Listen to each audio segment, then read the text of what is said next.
Antes de responder a pergunta do Marcelo, eu gostaria de, para ficar um pouco mais claro para os ouvintes, resumir, né, a ansiedade como um medo. Né? A gente falou da ansiedade como um anseio, né? A própria palavra ansiedade, ansiar por algo, anseio por algo. E a gente vai pensar na ansiedade, principalmente a ansiedade quando ela se torna mais patológica, como um medo, né? Porque quando a gente fala de estresse pós-traumático, a gente fala de medo de um trauma, né? Um medo que algo se repita. Quando a gente fala de síndrome do pânico, a gente também pode falar desses medos, medo de morrer, né, o medo de passar mal, a fobia social, o medo de pessoas, o medo de que algo ruim aconteça. Então a gente vai resumir a ansiedade como um medo, né, e também como o que é esperado do sujeito, né, a imagem do sujeito. Em relação ao filho do Marcelo, o Diego, e a gente pode perceber que é muito comum sim nos jovens, principalmente nessa fase, né, em que eles estão em busca de uma carreira, de uma aprovação. O próprio nome, né, ser aprovado, já é algo que é esperado do sujeito. Uma aprovação, aprovado a alguma coisa. Exatamente, né? Então tem a questão da aprovação, como o sujeito lida, né, diante dessa possibilidade de ser aprovado ou não. É claro que gera um estado de ansiedade em todos os sujeitos, né, que passam esse momento da vida, e em alguns momentos isso se torna mais intenso, né, podendo desenvolver algumas psicopatologias, mas nem sempre, talvez seja só um momento em que a ansiedade se intensifica e depois ela diminui.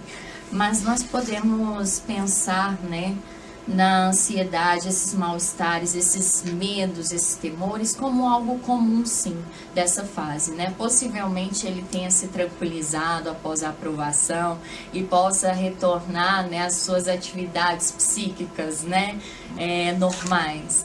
Mas a gente não vê isso nem sempre como uma patologia, não. É comum nessa fase e diante da questão da aprovação ou não. Muito bem, conforme você falou mesmo, ansiedade daria um compêndio aí com 600 páginas, um livro, né?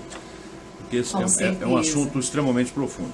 O Heraldo Luiz perguntou sobre a ansiedade na terceira idade. Ela é comum? Qual que é como ela acontece na terceira idade? De que forma ela pode se mostrar? Enfim.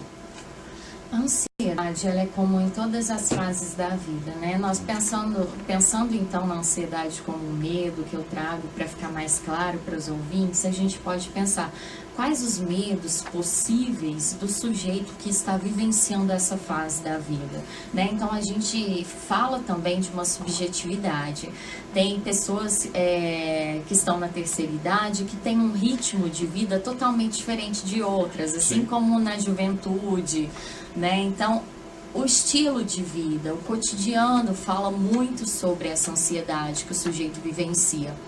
Porém, né, quando a gente fala na ansiedade nessa fase da vida, a gente também pode, além de trazer o biopsicossocial, tudo que esse sujeito vivenciou, talvez ele vivenciou muitos momentos traumáticos na vida, né, muitas perdas, muitas situações difíceis, de tristeza.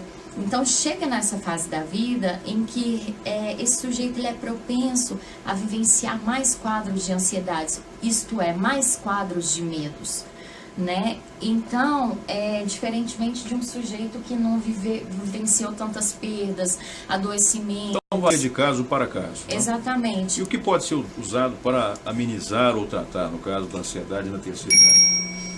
Então, é interessante como eu trouxe, né, a questão do desejo, né, criar desejos, né, a criação de próprios desejos, né, encontrar coisas talvez no mundo, no meio externo, que geram um sentido na vida desse sujeito, faz com que esse sentimento, né, que a ansiedade ela nasce de um vazio, de um lugar vazio dentro do sujeito.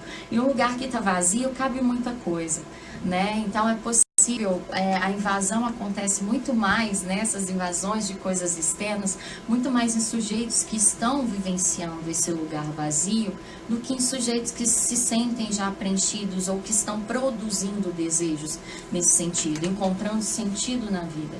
Então, encontrar isso, a produção, a criação, desejos, as relações interpessoais, né, isso pode ajudar os sujeitos a vivenciarem uma vida melhor, né? E quanto melhor essa qualidade de vida, menor as possibilidades de qualquer sofrimento psíquico.